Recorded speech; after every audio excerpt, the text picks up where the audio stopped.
ನಮಸ್ಕಾರ ಸ್ನೇಹಿತರೆ. ನಾನು ಇವತ್ತು ಇಲ್ಲಿ ಮೈಸೂರು ಟು ಬ್ಯಾಂಗ್ಳೂರು ಹೈವೇನಲ್ಲಿ ಇರ್ತಕ್ಕಂಥ ಒಂದು ಒಳ್ಳೆ ವೆಜಿಟೇರಿಯನ್ ಹೋಟೆಲ್ಗೆ ಬಂದೆ.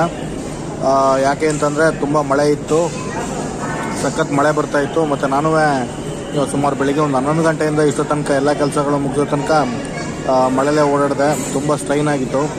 ಮತ್ತು ಇನ್ನೊಂದೇನಪ್ಪ ಅಂತಂದರೆ ಹಾಗೆ ಒಂದು ಸ್ವಲ್ಪ ಬೆಚ್ಚಗಿರಲಿ ಅಂತೇಳಿ ಒಂದು ಕಾಫಿ ಕುಡಿಯೋಣ ಅಂತ ಬಂದೆ. ಆದರೆ ಇಲ್ಲಿ ಪಕೋಡ ಫೇಮಸ್ ಅಂತ ಗೊತ್ತಾಯಿತು. ನಾನಿವಾಗ ಇಲ್ಲಿ ಒಂದು ಪ್ಲೇಟ್ ಪಕೋಡ ತೊಗೊಂಡೆ.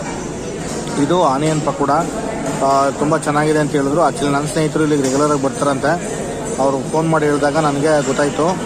ಒಂದ್ಸರಿ ವಿಸಿಟ್ ಮಾಡ್ಕೊಂಡು ಬನ್ನಿ ಚಂದ್ರು, ತುಂಬ ಚೆನ್ನಾಗಿದೆ ಅಂತೇಳಿ ಬಂದೆ. ಇಲ್ಲಿ ಆನಿಯನ್ ಪಕೋಡ ಜೊತೆಗೆ ಒಂದು ಕಪ್ಪಲ್ಲಿ ಚಟ್ನಿ ಕೊಟ್ಟಿದ್ದಾರೆ, ತುಂಬ ಚೆನ್ನಾಗಿದೆ. ಮತ್ತು ಇನ್ನೊಂದೇನಪ್ಪ ಅಂತಂದರೆ ನಾನು ಇವಾಗ ಟೇಸ್ಟ್ ನೋಡಿದೆ, ಸಖತ್ತಾಗಿದೆ, ಸಖತ್ ಬಿಸಿ ಇದೆ ಮತ್ತು ಒಳ್ಳೆ ಟೇಸ್ಟ್ ಇದೆ. ಚಟ್ನಿಗೆ ತುಂಬ ಚೆನ್ನಾಗಿದೆ. ಆ್ಯಕ್ಚುಲಿ ಇವತ್ತು ಶನಿವಾರ ಆಗಿರೋದ್ರಿಂದ ನಾನು ವೆಜಿಟೇರಿಯನ್ನು, ಇಲ್ಲಾಂದಿರಿ ಇಷ್ಟು